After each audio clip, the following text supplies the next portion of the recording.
Hello दोस्तों, CGPSC e learning YouTube channel पर आप सभी का स्वागत है।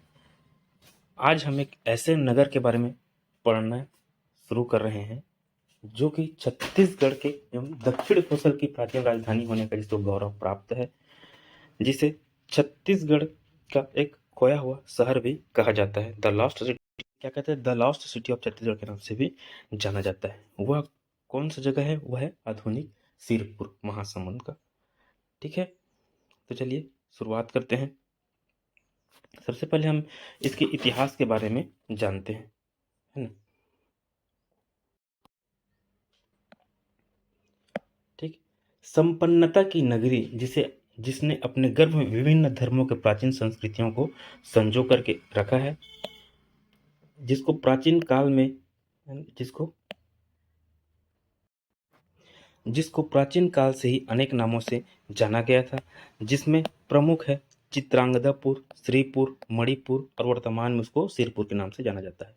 इस महानतम प्राचीन नगरी को नवीन स्वरूप में सरवंशीय शासक जो है महासुदेव राज के द्वारा 6वीं शताब्दी में पुनः बसाया गया था। चूंकि यह बहुत पुराना नगर था जो कि अपने जर्जर अवस्था में था, उसको पुनः किसने बसाया था? सरबपुर वंश के जो प्रतापी शासक थे, राजा थे, महासुदेव राज द्वारा उसे बसाया गया था और अपने भाई महाप्रवर राज को वहां का गवर्नर बनाया था, जिसने राजा बनने के पश्चात सिरपुर को अपना राजधानी बनाया। ठीक है, तो इसको बसाया किसने था? बसाया था महासुदेव राज द्वारा। और उसको राजधानी किसने बनाया था? उसको राजधानी बनाने किससे जाता है? महाप्रवर राज के द्वारा। ठीक है, इसके पश्चात पांडु वंश जो कि सोमवंशी भी कहलाते हैं, राजाओं ने सिरपुर को अपना राजधानी बनाया। इस वंश के एक अत्यंत प्रतापी राजा हुए थे जिसका नाम था क्या? महाशिवगुप्त बालार्जुन, जिन्होंने इस नगरी को स्वर्णिम युग में पहुंचाया। और इसके कार्यकाल में सिरपुर बौद्ध धर्म फला फूला और इनके शासनकाल में चीनी यात्री ह्वेनसांग जो है सिरपुर की यात्रा किया था। उसने बताया था कि कलिंग की राजधानी उत्तर पश्चिम में 300 से 317 मील यात्रा के बाद वहां कोसल पहुंचा था। ये किसने बताया है? यह बताया है किसने? ह्वेनसांग ने, जो चीनी यात्री ह्वेनसांग द्वारा। ह्वेनसांग ने यह भी बताया था कि अशोक ने दक्षिण कोसल की राजधानी सिरपुर के निकट स्तूप और अन्य भवनों का निर्माण कराया था। ठीक है, उनके अनुसार विख्यात बौद्ध विद्वान एवं दार्शनिक भिक्षु नागार्जुन सिरपुर के निकट एक बुद्ध विहार में निवास करते थे। ठीक है, सिरपुर को महाभारत काल में चित्रांगदापुर के नाम से जाना जाता था, जिसे अर्जुन के पुत्र बाबरूवाहन की राजधानी होने का भी श्रेय प्राप्त है। चलिए अब अगला देखते हैं। माना जाता है कि गौतम बुद्ध के काल के दौरान यह एक महत्वपूर्ण केंद्र हुआ करता था बौद्ध का। ठीक, अवदान शतक नामक पवित्र ग्रंथ में बताया गया है कि जब उत्तरी कौशल के नरेश प्रसेनजीत तथा दक्षिण कौशल नरेश के मध्य युद्ध की स्थिति बन गई, तब यहाँ गौतम बुद्ध रुके थे। आरंग नगर में पांडु वंश के राजा भवदेव रणकेसरी द्वारा पत्थर का शिलालेख यह दर्शाता है कि उसने बुद्ध निवास का निर्माण कराया था। यह शिलालेख स्पष्टता है, रिकॉर्ड करता है कि भवदेव रणकेसरी स्वयं बुद्ध का अनुयायी था। ठीक है, भारत के छत्तीसगढ़ राज्य में स्थित सिरपुर एक ऐतिहासिक नगर है जिसके नाम अतीत के कई महत्वपूर्ण पन्ने दर्ज हैं। यह प्राचीन नगर इस राज्य के महासमुंद जिले का अभिन्न अंग है। यहाँ से होकर गुजरती महानदी इस पूरे क्षेत्र को संवारने का काम करती है। अशोककालीन इतिहास ने भी इस क्षेत्र को बुद्ध के संबंध में पुनः स्थापित किया, इसलिए आज भी यह बौद्ध धर्म से जुड़े कई महत्वपूर्ण साक्ष्य देखे जा सकते हैं। बुद्धकालीन साहित्य में भारत के संपूर्ण मध्य क्षेत्र दक्षिण कोसल के नाम से जाना जाता है। बौद्ध धर्म को लेकर के छठवीं से 10वीं शताब्दी के मध्य इस नगर की भूमिका अग्रणी बताई जाती है। इस स्थल के धार्मिक महत्व के कारण यहाँ दलाई लामा का आगमन भी हो चुका है ना। लोगों का मानना है कि 12वीं शताब्दी के दौरान यह स्थल मिट्टी में दफन हो गया था, जिसे बाद में खोजा गया। सिरपुर क्षेत्र की खुदाई 700 टीलें, स्तूप, 100 बौद्ध विहार एवं चैत्य, ठीक है, बौद्ध मोत्र, पद्मिनी, पदम पाणी, अलोकितेश्वर आदि के 79 कांसे की मूर्तियां, बुद्ध के पवित्र अवशेष, अन्य प्राचीन मूर्तियां मिली हैं। यहाँ 2600 वर्ष पूर्व प्रयोग आने वाली मिट्टी तराजू बाड़े मिले हैं।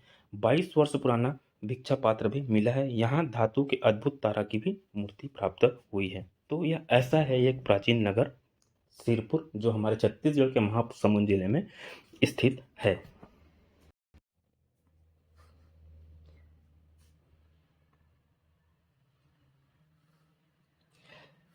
सिरपुर में एक आयुर्वेदिक उपचार केंद्र था प्राचीन काल में। 6वीं शताब्दी का आयुर्वेदिक स्नान कुंड भी मिला है। यहाँ अनेक वर्षों तक प्रख्यात वाणिज्यिक केंद्र रहा है। यहाँ 1 किलोमीटर क्षेत्र में फैला मार्केट स्थल मिला है। पहले समय में यह नालंदा से भी पुराना शिक्षा केंद्र था। यहाँ पे बुद्ध विहार जैसे आपको बताया गया है कि यह स्थल बौद्ध धर्म से संबंध रखता है, इसलिए यहाँ इस धर्म से जुड़े कई प्रसिद्ध स्थल मौजूद हैं, जिनमें आप सबसे ज़्यादा देखे जाने वाले बुद्ध विहार है। यह स्थल बौद्ध धर्म से जुड़े अनुयायियों के लिए तीर्थ स्थल माना जाता है। यहाँ प्राप्त की गई मूर्तियाँ और पत्थरों से पता चलता है कि यह स्थल किसी वक्त बौद्ध धर्म का एक महत्वपूर्ण केंद्र हुआ करता था। ठीक है, बौद्ध विहार इतिहासकारों को अपनी ओर आकर्षित करता है। लक्ष्मण मंदिर परिसर में स्थित पुरातत्व संग्रहालय सिरपुर के एक और महत्वपूर्ण स्थानों में से एक है। ठीक है, एएसआई का यह म्यूजियम इतिहासकारों, कला प्रेमियों एवं इतिहास के खोजियों के लिए काफ़ी ज़्यादा मायने रखता है। यहाँ बहुत से लोग हिंदू और बौद्ध धर्म से जुड़े साक्ष्यों की तलाश में आते हैं। यह पुरातत्व संग्रहालय आप यहाँ हिंदू, बौद्ध धर्म के अलावा जैन धर्म से जुड़े हस्तशिल्पी को भी देख सकते हैं। बार नौपारा ऐतिहासिक स्थलों के अलावा आप यहाँ खूबसूरत प्राकृतिक स्थलों के भी सैर कभी कर सकते हैं। सिरपुर से 15 किलोमीटर दूरी पर स्थित बारनौपारा एक खूबसूरत पर्यटन स्थल है, जो हरे भरे माहौल के लिए काफ़ी प्रसिद्ध है। बारनौपारा अपने वन्य जीव अभयारण्य के लिए जाना जाता है। ठीक है, जहां आप कई दुर्लभ वनस्पतियों को जीवों को देख सकते हैं। इस स्थल का नाम यहाँ 2 जंगलों बार और नौपारा के नाम से पड़ा है। एक रोमांचक सैर के लिए आप यहाँ भ्रमण कर सकते हैं। तो बेसिकली ये तो हो गया सिरपुर के आसपास में स्थित जो टूरिस्ट प्लेस है, वो है जो पर्यटन स्थल है, वो है ना। सिरपुर विश्व का विशालतम बुद्धिस्ट धरोहर और स्मारक स्थल है। यहाँ एक बहुत बड़ा क्षेत्र अभी भी बिना तलाशे पड़ा हुआ है। यह बहुत महत्वपूर्ण है कि यहाँ व्यापक खुदाई की आवश्यकता है। यहाँ अंतर्राष्ट्रीय बुद्धिस्ट कॉन्क्लेव सांस्कृतिक उत्सव का आयोजन हो चुका है। आशा है कि निकट भविष्य में भी सिरपुर विशाल बुद्धिस्ट धरोहर एवं ऐतिहासिक स्थल उन्नत रूप से उभरेगा। यहाँ बौद्ध एक महत्वपूर्ण स्थल बन जाएगा।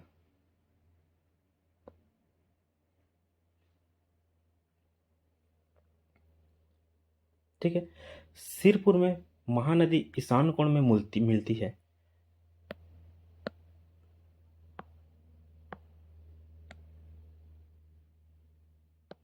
क्या होती है? सिरपुर में महानदी ईशान कोण में मुड़ती है और प्राचीन वास्तुविद मायामत रावण के ससुर जो मय दानव के अनुसार जहाँ नदी ईशान कोण पर मुड़ती है वहाँ ईश्वर का वास होता है। ठीक है, यही कारण है कि भारत के अधिकांश धार्मिक तीर्थ नदी के ईशान कोण पर मुड़ने के स्थान पर स्थापित किए गए हैं, जैसे कि बनारस में गंगा नदी 18 डिग्री पर, सरयू नदी 5 डिग्री पर, सिरपुर में महानदी 21 डिग्री ईशान कोण पर मुड़ती है। सिरपुर नगर की संरचना एवं मंदिरों की बनावट मायामत के अनुसार पाई गई है। नालंदा में 4 बौद्ध विहार मिले हैं, जबकि सिरपुर में 10 बौद्ध विहार पाए गए हैं। इनमें से 6-6 फीट की बुद्ध मूर्तियां भी मिली हैं। सिरपुर के बौद्ध विहार 2 मंजिले हैं, जबकि नालंदा के बौद्ध विहार 1 मंजिला है। सिरपुर के बौद्ध विहार में जातक कथाओं का अंकन है। पंचतंत्र की चित्र कथाएं भी अंकित हैं। इसमें से कुछ चित्र तो बुद्ध के समय की हैं, इसकी जानकारी नहीं मिल पा रही है। ठीक है, पुरातत्ववेत्ता अरुण कुमार शर्मा बताते हैं कि राजधानी से मात्र 90 किलोमीटर दूरी पर स्थित सिरपुर बौद्ध अनुयायियों के लिए महत्वपूर्ण केंद्र था। खुदाई में मिले अवशेषों से पता चलता है कि 2000 साल पहले सिरपुर सबसे बड़ा बौद्ध स्थल था। यहाँ महानदी उड़ीसा के रास्ते पानी के जहाज चलते थे। कुछ साल पहले खुदाई में भगवान बुद्ध की प्रतिमा और बौद्ध विहार मिले हैं। ईसा पूर्व 6वीं शताब्दी में चीनी यात्री ह्वेन सांग सिरपुर आए थे। उन्होंने अपने वृत्तांत में सिरपुर का वर्णन करते हुए लिखा है कि दक्षिण कोसा की राजधानी में 100 संघराम थे। है ना।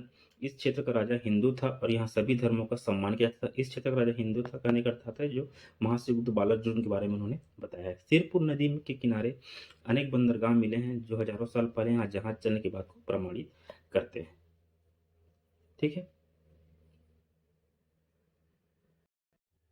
यहाँ बिहार के साथ साथ बौद्ध भिक्षुणी बिहार भी स्थित है। कहते हैं कि जब वज्रयान संप्रदाय का उद्भव हुआ तब से भिक्षुणियों के लिए भी अलग से विहार बनाकर रहने की व्यवस्था की गई थी। उत्खनन में वज्रयान का प्रतीक धातु का वज्र भी प्राप्त हुआ है। साथ ही यहाँ बड़ी संख्या में सीपी कांच की चूड़ियां मिली हैं।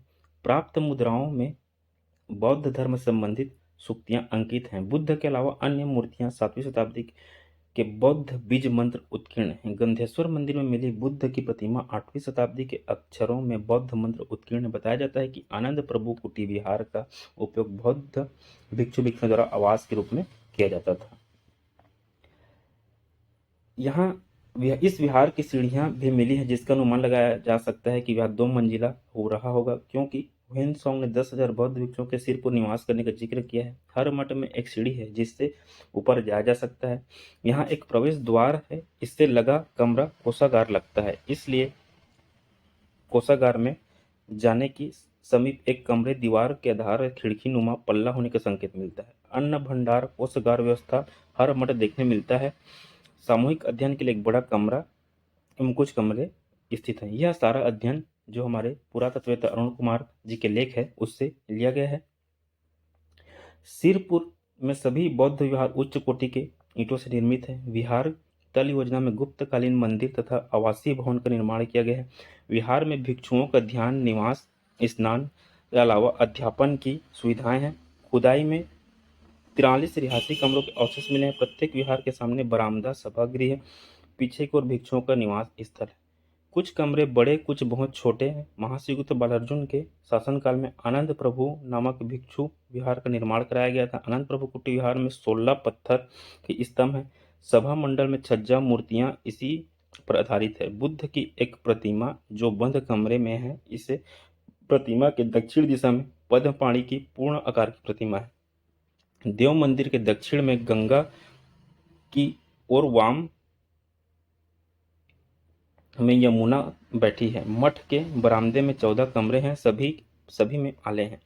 एक आला दरवाजे की शकल के लिए, दूसरा दीपक के लिए और तीसरा ताले के लिए है। चौथा वहां निवास करने वाले भिक्षुओं के समान दिखाई देता है।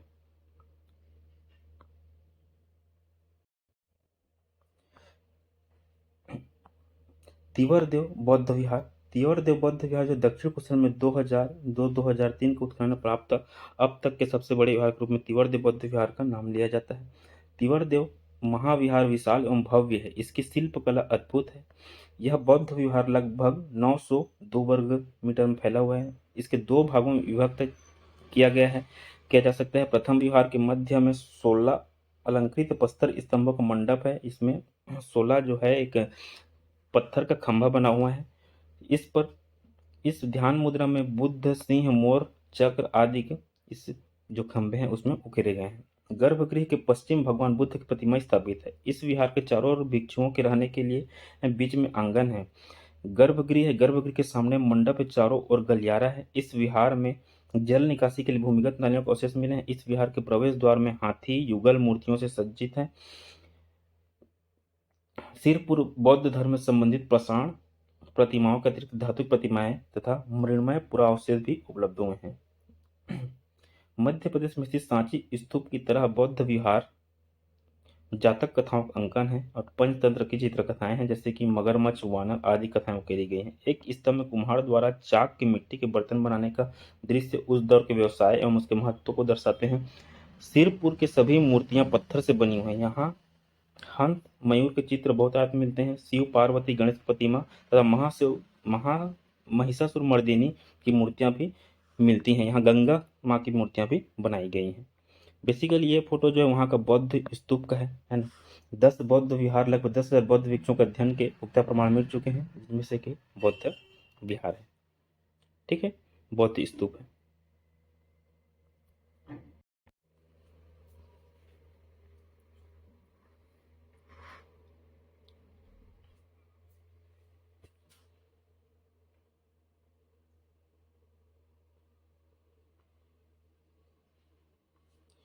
ये है तिवरदेव बौद्ध विहार का चित्र है, फोटो है, जिसमें कि दिखाया गया कि यहाँ पे बौद्ध गौतम बुद्ध का प्रतिमा है ना। उसके खंभाओं पे अलंकृत सुसज्जित यहाँ पे मूर्तियाँ बनी हुई हैं। ठीक है, यहाँ खोजे गए स्थल है सुरंग टीला 2006 में खोजा गया था। जो वहाँ का मार्केट क्षेत्र है, बाजार क्षेत्र 2007 में खोजा गया था। भिक्षुड़ी विहार को 1999 से 2000 के मध्य खोजा गया था और बालेश्वर महादेव मंदिर को 2003-2004 में खोजा गया था। ठीक है, यहाँ पे स्वास्तिक विहार, पास ही में एक ध्वस्त विहार का भी उत्खनन प्रकाश में आया था। तल योजना के आधार पर स्वास्तिक विहार के नाम से जाना जाता है। यह भूमि स्पर्श मुद्रा में बुद्ध की प्रतिमा स्थापित है। यह विहार बौद्ध भिक्षु रहने की व्यवस्था के ध्यान अलग अलग कमरे में बनाए गए हैं, उनके ध्यान के लिए अलग कमरे में बनाए गए थे। ये उसका फोटो है किसका, स्वास्तिक विहार का। सबसे बड़ा बाजार क्षेत्र है, जो कि जैसे कि यहाँ फोटो में दिखाया गया है बाजार क्षेत्र। यहाँ पे देश विदेश से व्यापार होता था। खुदाई में अष्ट धातु की मूर्तियां बनाने के कारखाने भी मिले हैं। इस कारखाने में धातुओं को गलाने की घड़िया मूर्तियों को बनाने में प्रयुक्त होने वाली धातुओं की ईंटें प्राप्त हैं। सिरपुर के पास ही महानदी पर बंदरगाह आज भी विद्यमान है। इन प्रमाणों के आधार पर कहा जा सकता है कि महानदी की पानी की मात्रा ज़्यादा होती रही होगी उस समय, जिससे कि वहाँ बारहमासी पानी इस नदी में हुआ करते थे, जिससे कि व्यापार के लिए सुगम रास्ता कभी एक प्रकार का साधन था।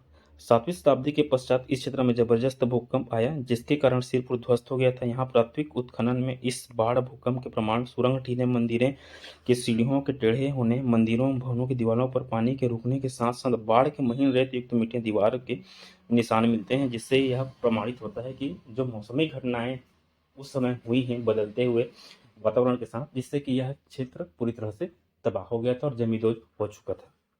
ठीक है,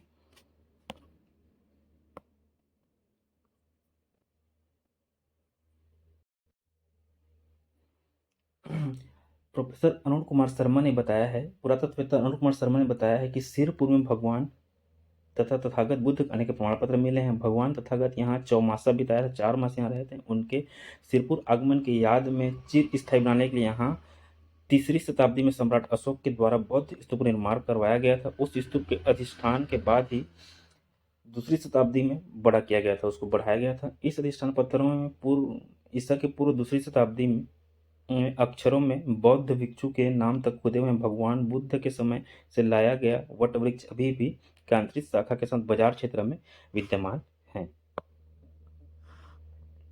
यहाँ आयुर्वेदिक 10 बिस्तरों वाला अस्पताल, शल्य क्रिया के औजार, हड्डी धातु की छड़ लगी हुई प्राप्त हुई हैं। हड्डी में धातु की छड़ लगी प्राप्त हुई हैं। पिछले 10 वर्षों में सिरपुर का उत्खनन करने वाले अरुण कुमार शर्मा ने बताया है कि सिरपुर का पतन वहां आए भूकंप और बाढ़ के कारण हुआ था। 7वीं शताब्दी के पश्चात इस क्षेत्र में जबरदस्त भूकंप आया था, जिसके कारण पूरा सिरपुर डूबने लगा। इसके साथ ही महानदी का पानी महीनों तक इस नगर में भरा रहा था। भूकंप और बाढ़ के विनाश के कारण यहाँ पुरातात्विक उत्खनन इस बाढ़ और भूकंप के प्रमाण के रूप में सुरंग टीले के मंदिरों की सीढ़ियाँ टेढ़ी हो गई थी। वैसे पूरा सुरंग टीला है, जो कि इसके जो सीढ़ियाँ हैं वो भूकंप के कारण ही धस गई हैं, भूकंप के कारण। ठीक है, साथ ही महीन रेत युक्त मिट्टी भी एक निश्चित दूरी में जमने के निशान मिलते हैं, जिससे पता चलता है कि यह क्षेत्र पूरी तरह से पानी में डूब गया था भूकंप के आने के पश्चात। ठीक है,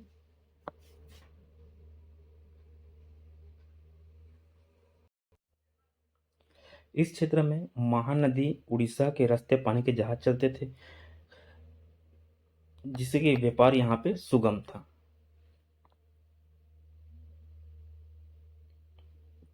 ये वहाँ के बौद्ध स्तूप हैं, ये लक्ष्मण मंदिर है, ये सुरंग टीला है ना। ये सारे फोटो हमने जो नेट से लिया है। ठीक है, अब देखते हैं बालेश्वर महादेव मंदिर, जिसका 2003-4 में यह तब सामने आया था। यह मंदिर तब मिला जब गांव के केंद्र में स्थापित एक टीले की 2003-4 में खुदाई की गई थी। खुदाई स्थलों की संख्या जो संख्या है 7, 8 और 9। इससे पहले उस टीले से अप्रैल 1987 में, कब, अप्रैल 1987 में 9 ताम्रपत्र पाए गए थे, जो पांडु वंश शासक महाशिव बालार्जुन के थे, जिसका समय था कब, 590 से 600 ईस्वी शासनकाल के थे। उत्खनन के परिणाम स्वरूप एक बड़े मंदिर परिसर की खोज हुई थी, जिसमें एक मंच पर बने 2 केंद्रीय मंदिर, 3 सहायक संरचनाएं थी, एक एक उत्तर पूर्व, दक्षिण पश्चिम, उत्तर पश्चिम में थे। मंच के ऊपर बने 2 मंदिर पश्चिम की ओर हैं और उनमें एक तारे के आकार का गर्भगृह है जिसके अंदर एक शिवलिंग है। ठीक है, तो ये है उस मंदिर का फोटो है ना। यह मंच है, उसके ऊपर में बने हुए हैं, इसमें खंभा है। ठीक है, यह कब का आया था? यह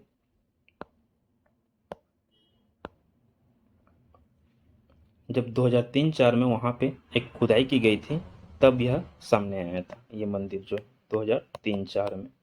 ठीक है, तो मंदिर के प्रवेश द्वार के चौखटों पर नदी, देवी, गंगा, यमुना की ऊंची छवियां हैं।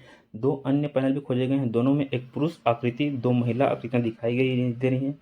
जो अरुण कुमार शर्मा, जो हमारे इतिहास पुरातत्वविद हैं, विभिन्न क्षतिग्रस्त छवियों को खोजने का उल्लेख किया है जो कभी मंदिर के आलों को सुशोभित करती थी। इन छवियों में महिषासुर मर्दिनी, यम, सूर्य, कार्तिकेय आदि हैं। शाही व्यक्तियों का प्रतिनिधित्व करने वाली विभिन्न छवियां भी मिली हैं। शर्मा का उल्लेख है कि मंदिर के कई छवियां स्थापित की गई हैं जो 2 पत्नियों को खतर को दर्शाती हैं। राजा महाशिव गुप्त की 2 पत्नियां थी जो उनके शिलालेख से ज्ञात थी और ऐसा प्रतीत होता है कि उन्हें दोनों को खुश करने में परेशानी हो रही थी। शर्मा ने एक छवि उल्लेख किया है कि जिसमें महाशिव गुप्त की 2 पत्नियां अमर देवी और अवनी सद्द देवी को लड़ते हुए दिखाया गया है। इसके अलावा उस काल में भारत में राजा बहुविवाह प्रथा पालन करते थे और आम लोगों के लिए यह आश्चर्य की बात नहीं थी। उनके लिए राजा की 1 से अधिक पत्नियां हो यह आश्चर्य की बात नहीं थी। ठीक है,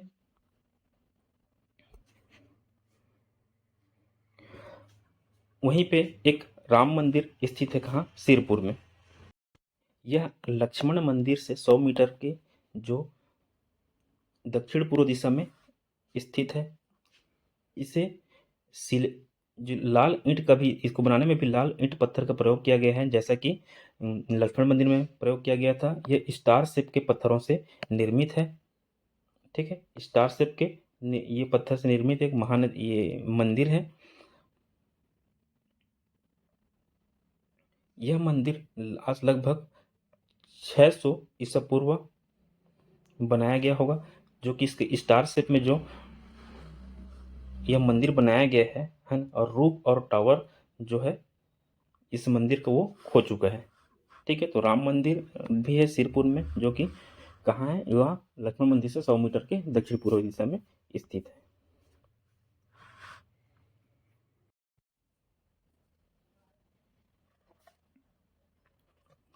अब देखते हैं क्या? गंधेश्वर महादेव टेम्पल। गंधेश्वर महादेव टेम्पल जो है वह महानदी के तट पे स्थित है।